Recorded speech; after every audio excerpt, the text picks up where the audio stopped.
Assalamualaikum warahmatullahi wabarakatuh. Rahayu, rahayu, rahayu Nusantaraku. Salam sejahtera bagi yang beragama lain. Baik, pemirsa Gus Fuad Channel, sesuai dengan janji kita di podcast beberapa hari yang silam dengan Bung M. Subhan SHMH. Beliau seorang putra bangsa yang sangat peduli kepada tertib hukum dan kepada nasib pribumi Nusantara. Tadi siang jam 13.30 beliau telah melaksanakan sidang pertama uji materi ke Mahkamah Konstitusi terkait kewarganegaraan orang-orang asing yang tinggal di Indonesia dan terbukti terkonfirmasi mereka belum pernah mengajukan kewarganegaraan. Terutama diantaranya adalah klan Ba'alwi, imigran dari Yaman yang akhir-akhir ini viral disoroti dengan berbagai macam penyimpangan, termasuk pengakuan cucu Nabi yang belum terkonfirmasi, bahkan terindikasi palsu. Mereka juga rasis, mereka juga membelokkan sejarah Nusantara, mereka juga memalsukan banyak makam-makam, dan kini mereka mencoba untuk mencaplok para pahlawan bangsa, diakui sebagai bagian dari mereka. Padahal menurut sejarah mereka baru datang setelah Perang Diponegoro, kurang lebih sekitar tahun 1832. Kemudian setelah itu, imigran dari Yaman ini tidak mendukung perjuangan kemerdekaan bangsa. Mereka absen di gerakan 1908 Kebangkitan Nasional, mereka absen di Sumpah Pemuda 1928, mereka juga absen di dalam perjuangan seputar BPU, PKI, PPKI, persiapan kemerdekaan Indonesia, hingga mereka juga absen di dalam Perang 10 November, padahal Jenderal Malabi wafat di Jembatan Merah, di dekat Kampung Ampel, tempat banyak dari klan mereka tinggal. Tanah Perdikan Ampel tinggal sedikit, banyak yang dikapling-kapling oleh mereka, tapi mereka absen di dalam serangan agresi militer pertama dan kedua Belanda. Mereka juga absen di dalam serangan Janur Kuning, juga tidak tercatat nama mereka ikut dalam perjuangan bangsa. Tetapi kini mereka seolah-olah menjadi majikan-majikan dari pribumi Nusantara. Ternyata menurut Kang Mas Subhan, sarjana hukum, magister hukum ini yang telah mengajukan uji materi ke Mahkamah Konstitusi, mayoritas dari mereka terbukti belum pernah melakukan proses pengajuan kewarganegaraan kepada pemerintah Republik Indonesia secara resmi, sebagaimana amanat dari Undang-Undang Dasar 45 kita, pasal 26 konstitusi kita, dan juga Undang-Undang Kewarganegaraan yang itu oleh beliau diuji materi kepada Mahkamah Konstitusi. Baik, sekali lagi saya katakan, no viral, no justice. Kalau tidak viral, kalau tidak ramai, tidak meledak beritanya, tidak didukung oleh netizen, maka tidak ada keadilan. Begitulah yang masyhur di dalam kekinian Indonesia, bahwa keadilan harus dicapai dengan diviralkan dahulu.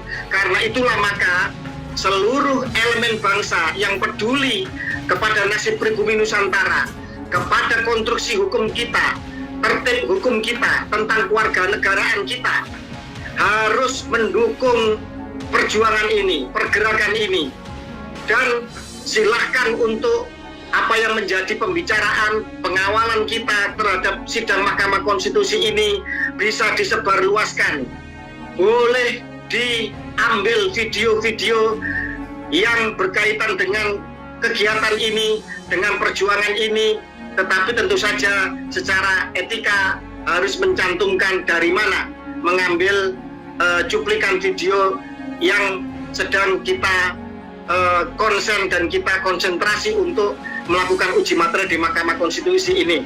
Baik, tanpa panjang lebar, silakan Mas Subhan, Kang Mas kita, untuk menceritakan detail terkait mengenai masalah sidang hari ini di Mahkamah Konstitusi. Silakan, Kang Mas. Baik, Assalamualaikum warahmatullahi wabarakatuh. Waalaikumsalam warahmatullahi wabarakatuh.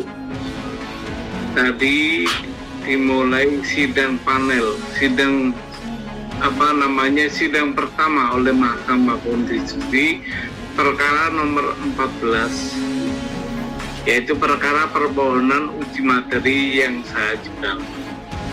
Pada intinya, Majelis Hakim panel setuju dengan permohonan saya, namun ada beberapa perbaikan, dan itu saya terima sebagai masukan karena perbaikannya hanya bersifat asosial atau hal yang tidak pokok, nggak apa-apa.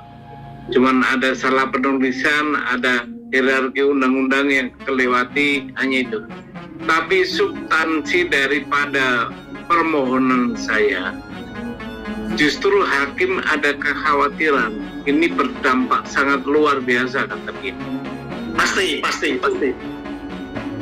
Dia bilang begitu. Maka begini, harus ada dukungan yang luas oleh bangsa ini agar ini dikabulkan. Tetapi andai kata karena hakim udah khawatir begitu nggak dikabulkan, juga tidak apa-apa sebenarnya. Karena materi undang-undang dasar pasal 26 itu jelas sekali, yang menjadi bangsa Indonesia, yang menjadi warga negara Indonesia adalah bangsa Indonesia asli. Itu nggak bisa ditawar. Kalau ditanya, khususnya umpama Balawi, kita tanya, apakah mereka bangsa Indonesia? Bukankah dia bangsa Yaman? Bahkan kalau ditanyakan kepada dirinya sendiri, dia akan pasti bilang, dia bukan bangsa Indonesia. Nah, itulah kekhawatiran hakim. Kenapa kalau ini dikabulkan akan menjadi luar biasa dampaknya itu.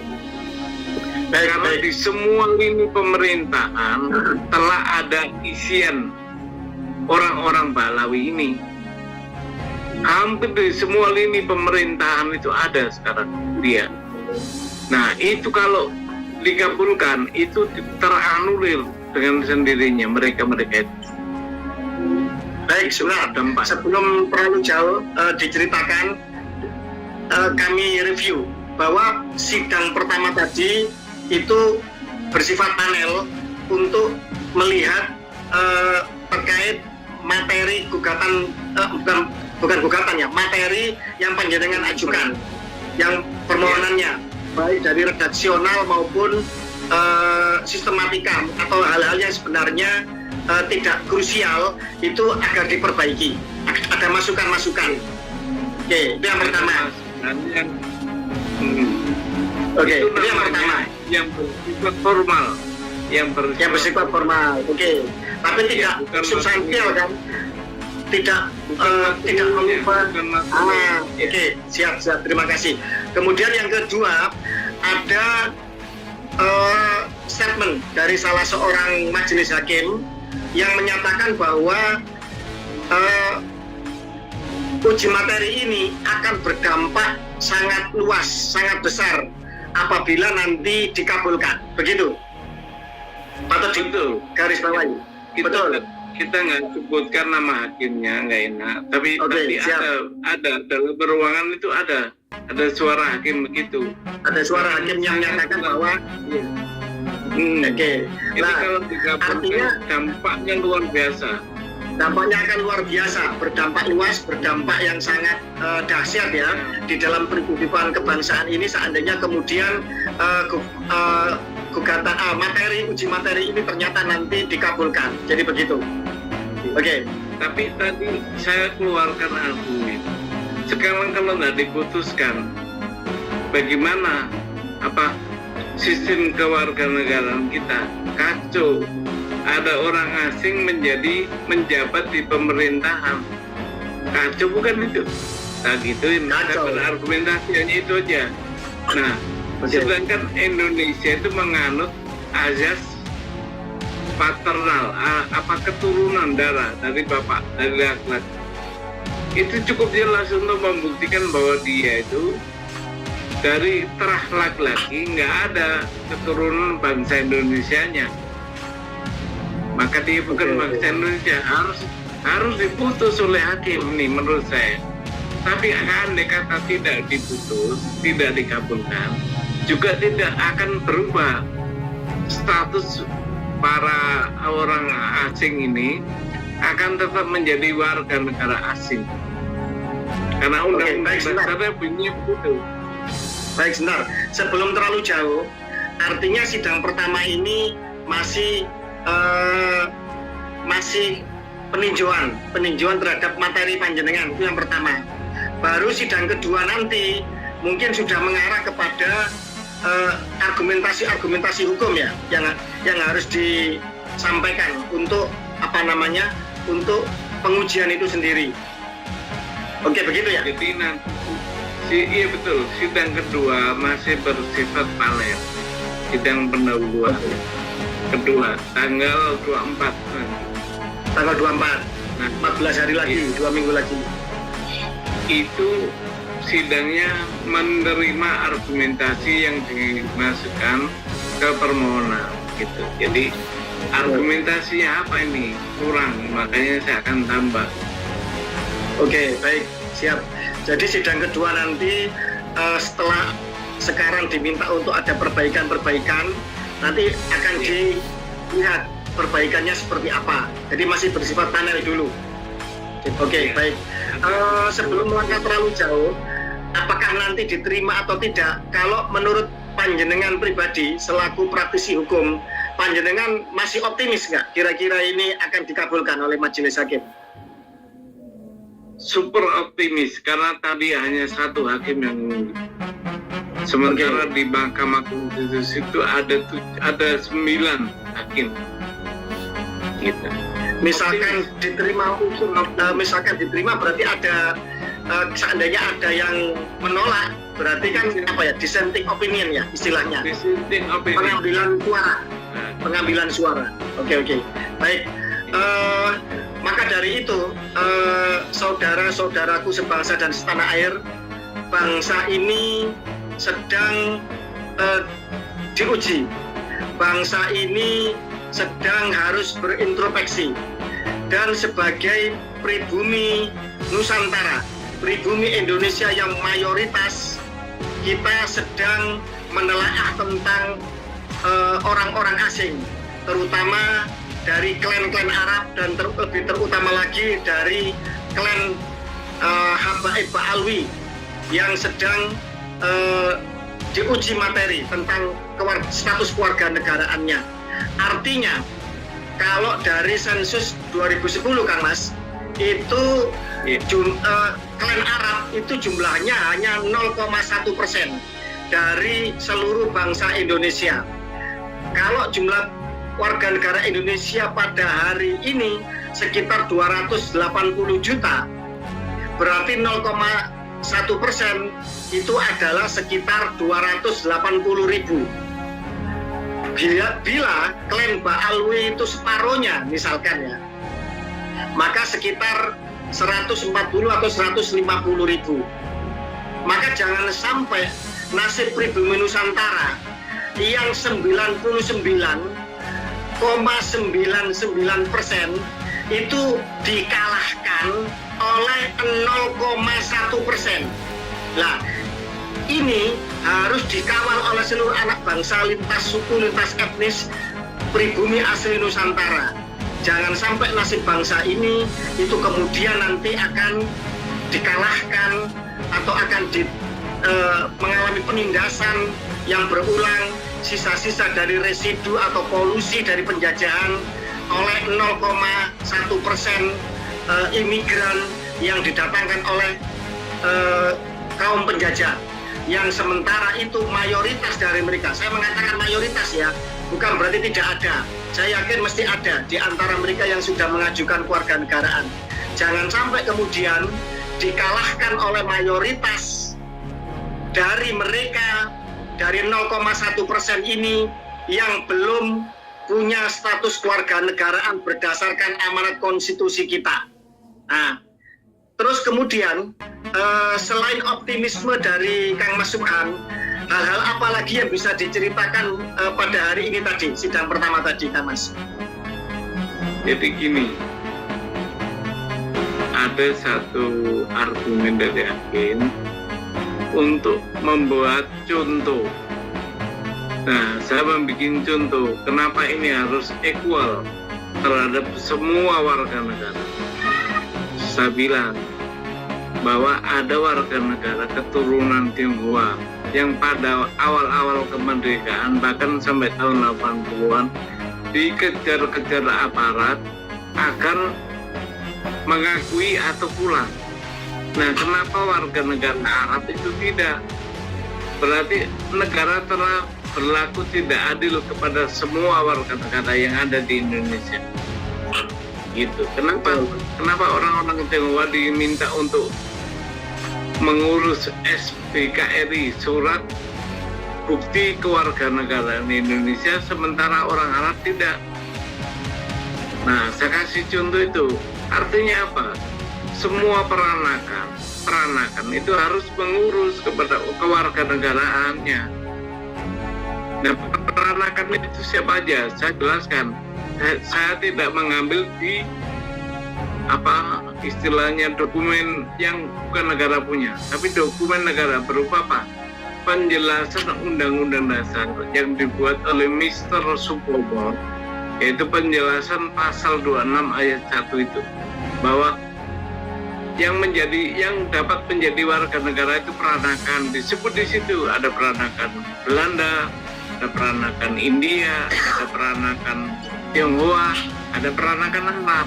Artinya memang harus dia yang menjadi sasaran undang-undang kewarganegaraan untuk menjadi warga negara. Karena gini, orang Arab ini ditunggu sejak tahun 1946 itu sudah ada undang-undang kewarganegaraan. Nah, orang-orang Arab, orang-orang peranakan terutama itu dikasih kesempatan untuk mengakui kemerdekaan atau kekuasaan negara kita. Tapi diperpanjang sampai tahun 58, Undang-Undang Kewarganegaraan nomor 62 itu juga belum mengakui itu orang-orang Arab. Tapi orang-orang warga Cina, warga Tionghoa rata-rata mengakui kemerdekaan sehingga dia mengurus sebagai warga negara Indonesia. Jadi ditunda dari tahun 47 sampai 58, itu pun orang Arab tidak peduli dengan kewarganegaraan itu, karena memang dia tidak mengakui kemerdekaan Indonesia. Dia ingin menjadi warga kelas 2 saja itu. Oke, baik. Salahnya. Sebelum melangkah ke prejudis prasangka bahwa mereka tidak mengakui kewarganegaraan, artinya secara real bahwa ini telah terjadi suatu diskriminasi di mana untuk warga negara peranakan Cina ternyata mereka berbondong-bondong mereka mengajukan kewarganegaraan. Itu yang pertama, patut dicatat.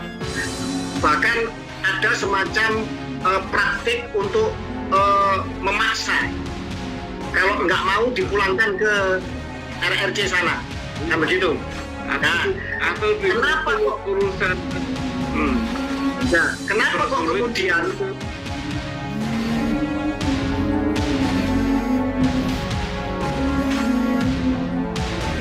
RRC sana, nah begitu.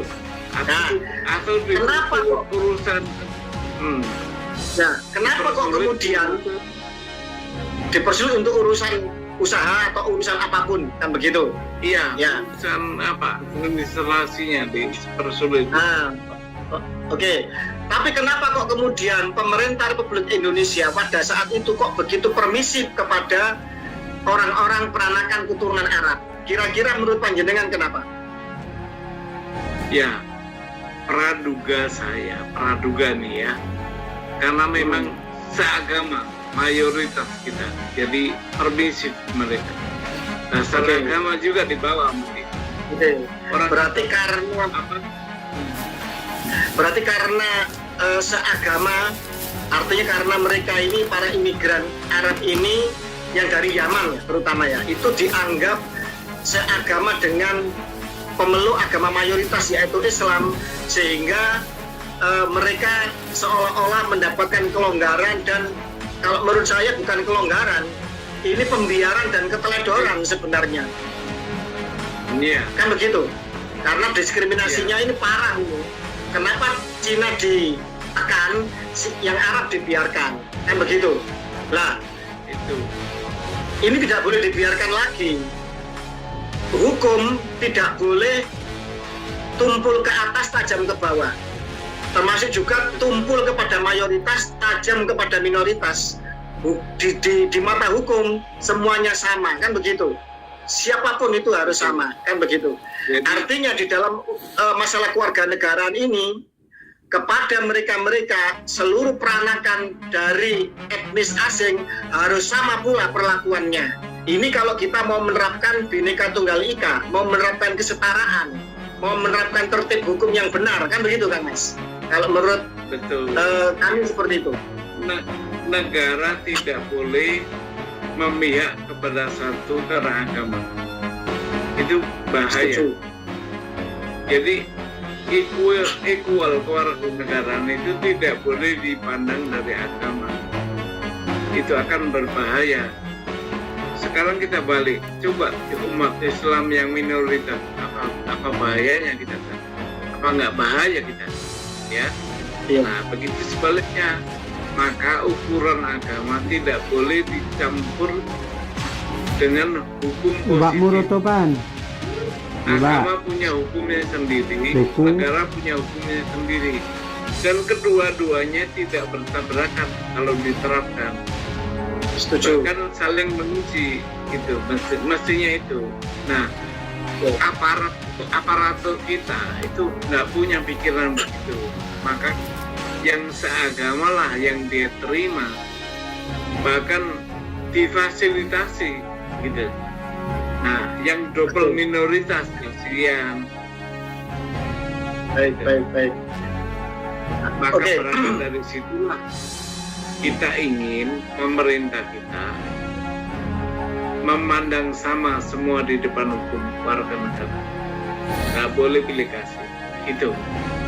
Oke, baik, kembali kepada optimisme panjenengan, dan kepada saya yakin para hakim Mahkamah Konstitusi masih punya hati nurani, masih punya akal sehat dan kejernihan berpikir untuk menegakkan konstitusi itu sendiri. Karena mereka adalah garda terdepan untuk pengawal Tutupi konstitusi. kerdos jure. Artinya seandainya kemudian optimisme kita berjalan bahwa uji materi panjenengan diterima, dikabulkan, maka berarti mereka-mereka yang duduk di dalam pemerintahan atau jabatan publik, jabatan politik, atau kemudian dalam hal ini sesuai dengan undang-undang agraria, bahwa ini harus ditarik dulu oleh negara. Begitu ya konsekuensinya kan Mas? Gini, konsekuensinya sebenarnya sudah harus begitu.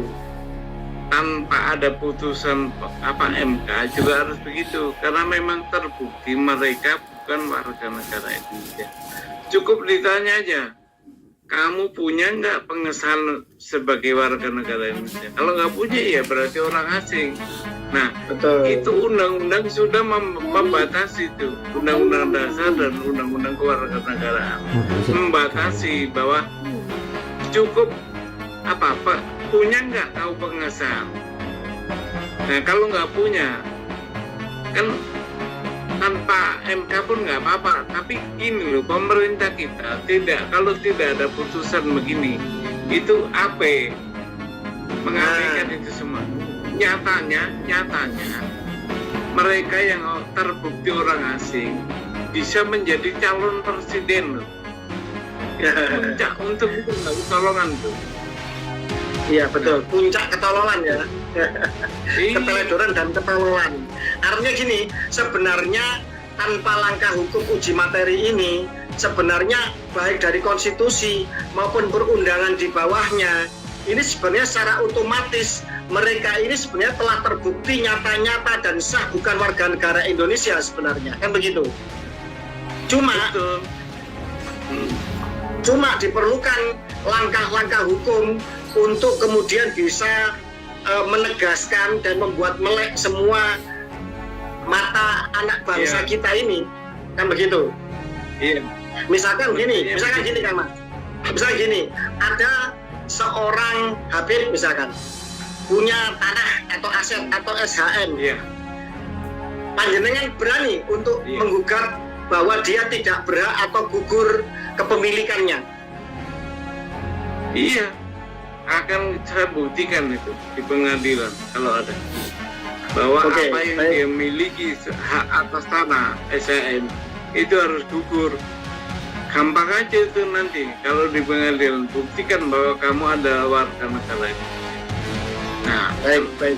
Muncul itu bukti. Karena gini, ini beda dengan apa pergulatan soal nasab.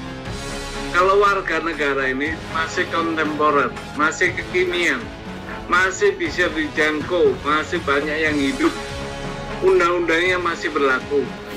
Jadi kalau nasab itu udah puluhan ribuan tahun, jadi bisa berkelit. Tapi kalau ini nggak bisa berkelit.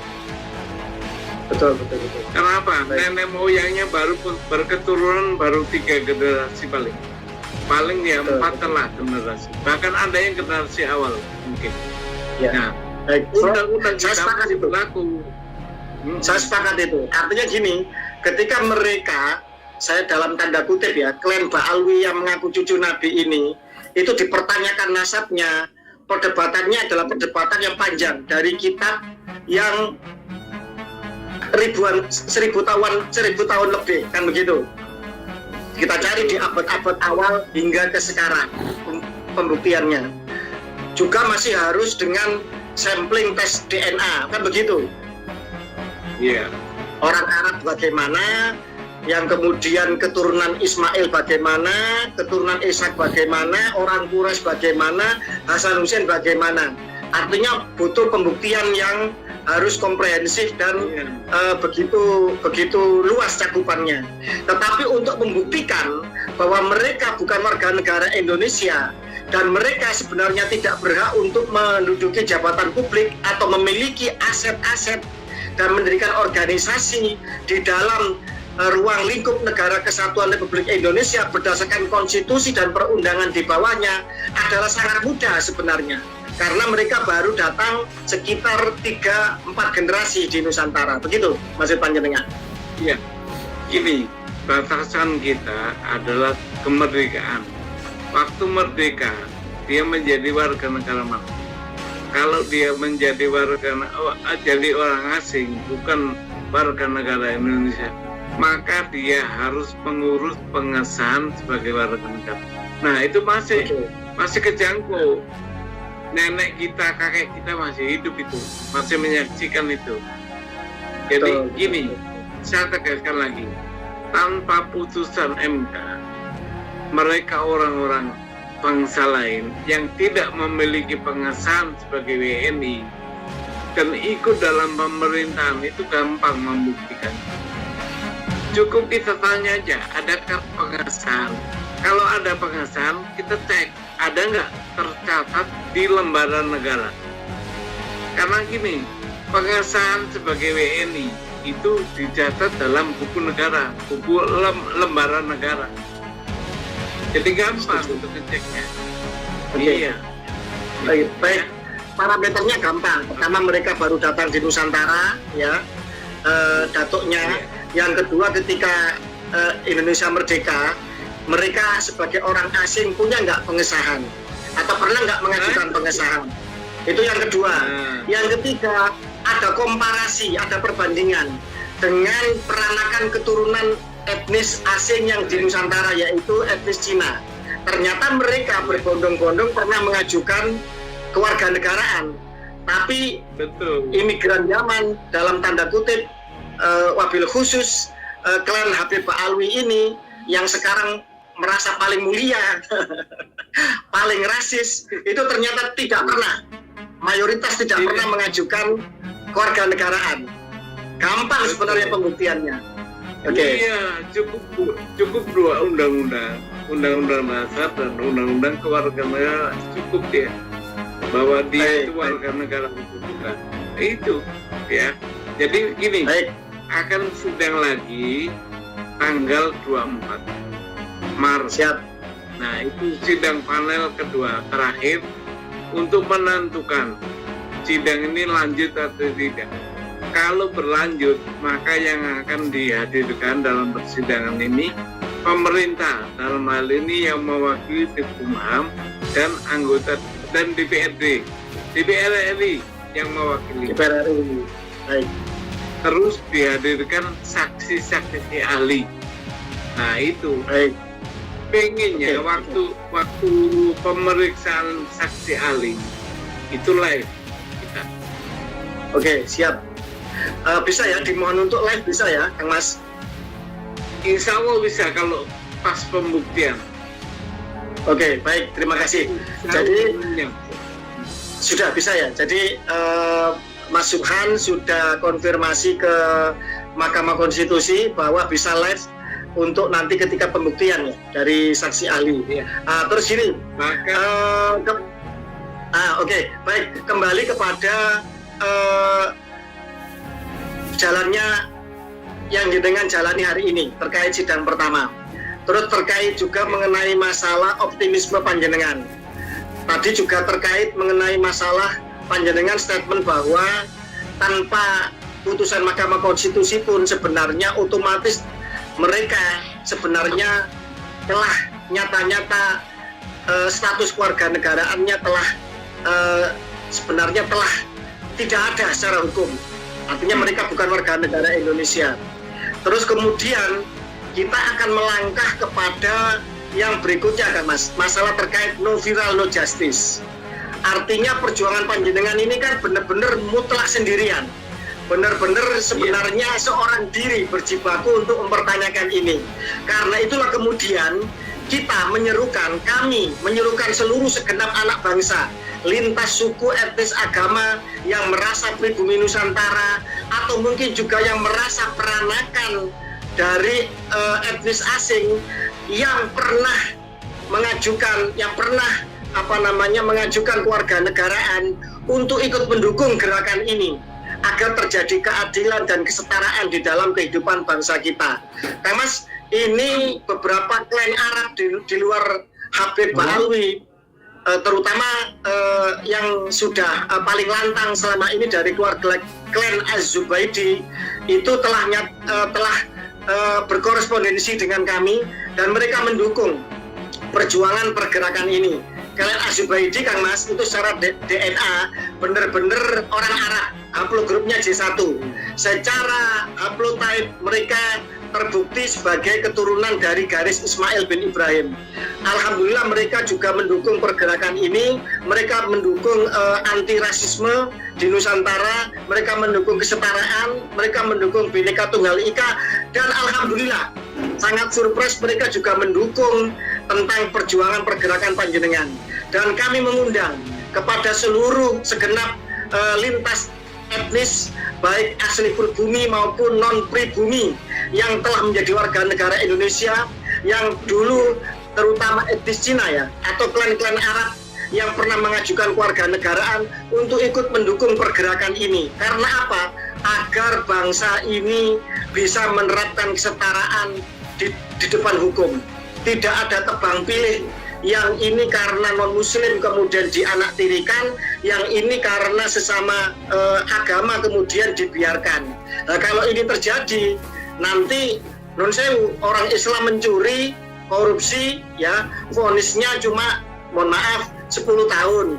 Kalau orang non-pri atau orang-orang non-muslim korupsi, vonisnya hukuman mati. Nah, ini kan bahaya kalau kemudian terjadi tebang pilih.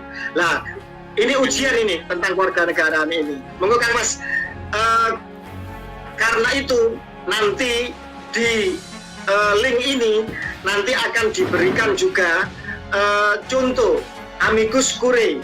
Amicus curiae ini adalah sahabat pengadilan untuk dukungan baik secara pribadi maupun kelembagaan, ormas dan lain sebagainya mendukung pergerakan dan perjuangan ini.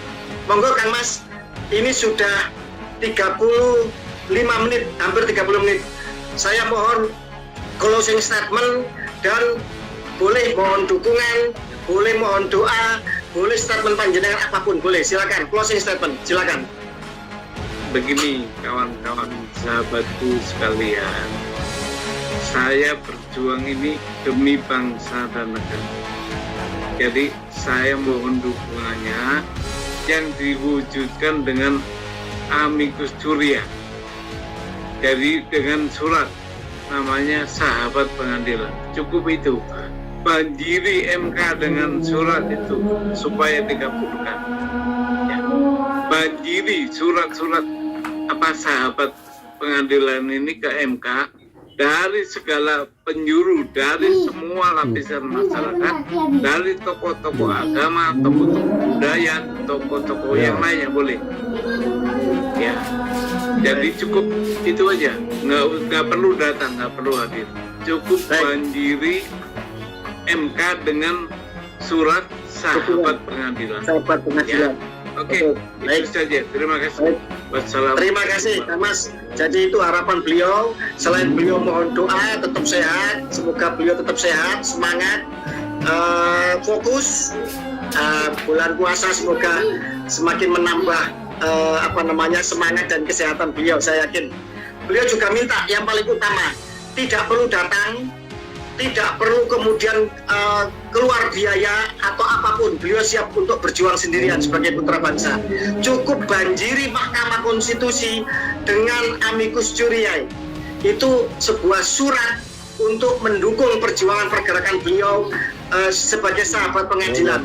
Banjiri MK, ratusan ribu mungkin jutaan eksemplar surat untuk mendukung perjuangan dan pergerakan beliau sebagai bukti bahwa anak bangsa Indonesia menghendaki kesetaraan di depan hukum, menghendaki tegaknya Bhinneka Tunggal Ika, dan menghendaki bahwa tertib hukum tentang kewarganegaraan dijalankan sebaik-baiknya agar bangsa ini tidak sampai dan tidak akan pernah dipimpin oleh orang asing, agar jangan sampai bumi, air, udara, dan kekayaan yang ada di dalam bumi Indonesia itu dikuasai oleh orang asing, tetapi semuanya benar-benar dikuasai oleh warga negara Indonesia, dikelola oleh negara untuk kemakmuran sebesar-besarnya pribumi atau warga negara Indonesia. Terima kasih. Salam Pancasila. Merdeka, merdeka, merdeka. Wassalamualaikum warahmatullahi wabarakatuh. Rahayu, Rahayu Nusantaraku.